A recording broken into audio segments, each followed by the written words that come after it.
जिन्हें हम लोग नरसिंह मंदिर वाले महाराज जी, बड़े महाराज जी अथवा श्री ललितपुर वाले महाराज जी के नाम से जानते हैं।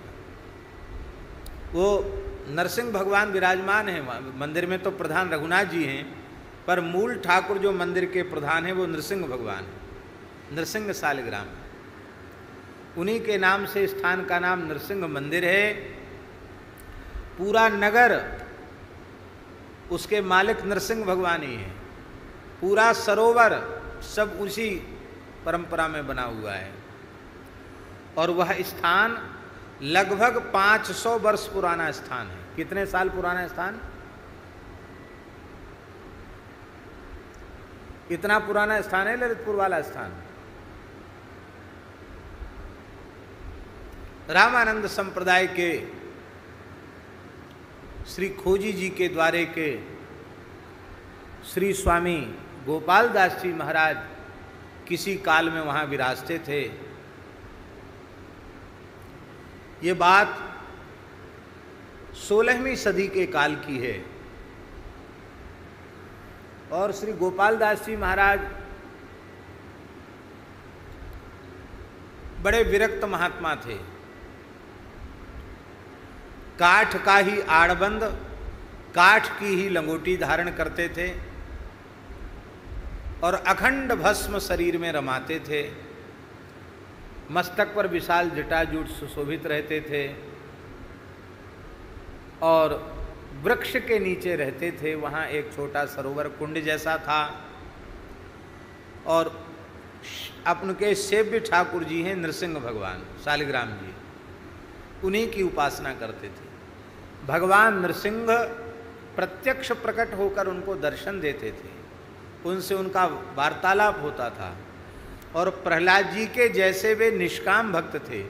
बार बार नरसिंह भगवान कहते कुछ मांग लो, कहते महाराज हमको कुछ नहीं चाहिए।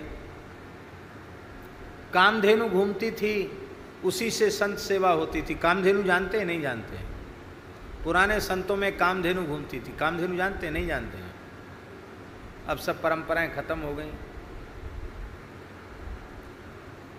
हमारी चले तो हम फिर से कामधेनु हर स्थान में शुरू करवा देवें, लेकिन अब इतनी मेहनत करने वाला साधु ही नहीं मिलेगा। कामधेनु का मतलब समझ लो, पुराना शब्द है, साधुओं का पारिभाषिक शब्द है ये। पुराने संतों के विरक्तों के आश्रमों की ये परंपरा थी कि एक कोई साधु एक कांवर लेके चलता था, कंधे पर एक मोटा बांस, आगे एक झोली पीछे एक झोली, उस पर घंटी बंधी रहती थी। एक आशा रहती थी उसको खड़े होकर के जब बातचीत करनी है तो खड़ा कंधे पर वजन न रहे, और उसको कपड़े से ढकी हुई रहती थी गूदड़ी जैसी, और उसमें कई खाने होते थे भीतर झोली, और उसमें सूर्य चंद्रमा बने रहते थे। एक तरफ सूर्य एक तरफ चंद्रमा, गाय का चिन्ह बना रहता था और उसको उसमें भगवान नाम लिखा रहता था। और वो महात्मा कीर्तन करते हुए जाते थे, बस कुछ बोलते नहीं, भिक्षा दो ये भी नहीं कहते, बस कामधेनु लेके गए, घंटी तो बजती ही थी, सीताराम सीताराम सीताराम जय सीताराम, राधे श्याम राधे श्याम राधे श्याम जय राधे श्याम, कीर्तन कर रहे हैं। तो कामधेनु घर से चली न जाए, क्योंकि वो कामधेनु उसको कांवर को कामधेनु का स्वरूप माना जाता था। तो लोग चुटकी आटा ले आते, तो आटे वाला जो खाना है झोली है उसको खोल देते, उसमें आटा, दाल वाले में दाल, चावल वाले में चावल, और एक तरफ साग सब्जी, साग सब्जी वाले में साग सब्जी। तो इस तरह से घूम करके कामधेनु घूम के आती और फिर उसको ठाकुर जी के सामने रखा जाता था। आज की भिक्षा ये है। उसमें फिर संत अमनियाँ करते थे जो ठाकुर जी के भोग बनाने योग्य है। कुछ ऐसी वस्तु आ गई जो भोग बनाने योग्य नहीं है, कुछ पुरानी सी साग या ऐसी चीज़ आ गई तो उसको अलग भी कर देते, और उसको उसी अन्न का भोग लगता था, भिक्षान्न का भोग। ये पुरानी परंपरा थी। अब कामधेनु में कम आया है और स्थान में मूर्ति ज़्यादा हैं तो कुठार से सामान मिलाया जाता था, पर कामधेनु के अन्न में कुठार का सामान मिलाया जाता था। उसका आशय ये होता था कि भिक्षान्न पर ही हम लोग निर्वाह कर रहे हैं, क्योंकि भिक्षा का अन्न अत्यंत पवित्र माना जाता है।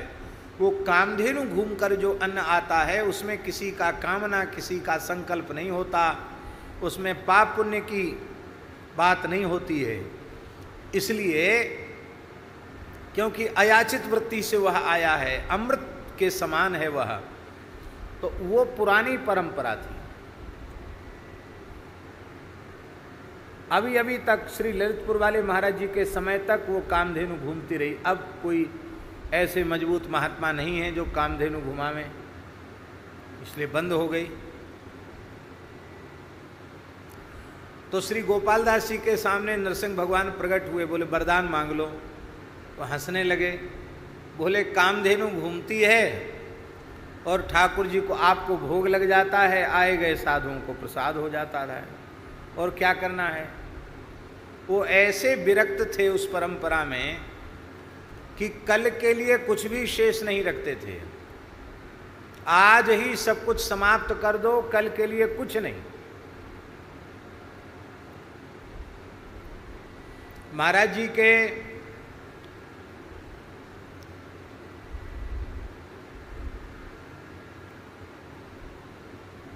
गुरुदेव श्री स्वामी श्यामदास जी महाराज, उनके गुरुदेव श्री स्वामी अर्जुन दास जी महाराज हैं, कुंज बिहारी दास, उनके गुरुजी। तो संभवतः श्री कुंज बिहारी दास जी महाराज जी के दादा गुरु जी के समय तक इतनी लंबी, आज 13-14 पीढ़ी हो गई उस स्थान की। तो माने अभी से लेकर के अभी, बहुत पुरानी बात नहीं है। श्री कुंज बिहारी दास जी का काल यहाँ से 70-80 साल पुराना होगा।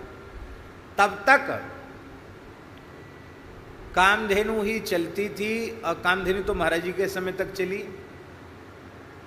उनके समय तक अन्न का संग्रह नहीं रखा जाता था स्थान में। आज आया, आज ही समाप्त कर दो, कल के लिए कुछ नहीं रखना, नमक भी नहीं रखना कल के लिए, कुछ नहीं रखना, आज का आज ही समाप्त। ऐसे फक्कड़ थे। तो रात में जमात आ गई महात्माओं की, महात्मा लोग भूखे थे।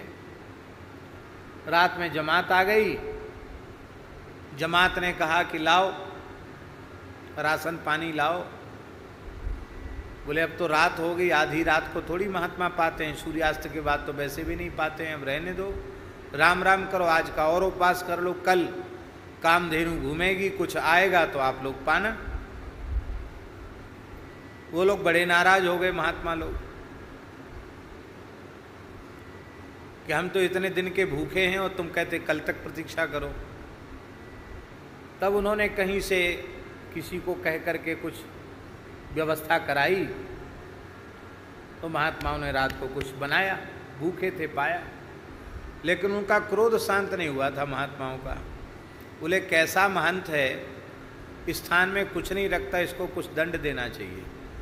तो बट के पेड़ से बांध के चले गए वो लोग, महंत जी को बट के पेड़ से रस्सी से बांध के चले गए। सवेरे गांव के लोग इकट्ठे हुए, बोले महाराज जी को तो बांध के रखा है। तब गांव के लोगों ने कुठार बनवाया और तब से अन्न का थोड़ा संग्रह वहाँ शुरू हुआ। ऐसा था महाराज।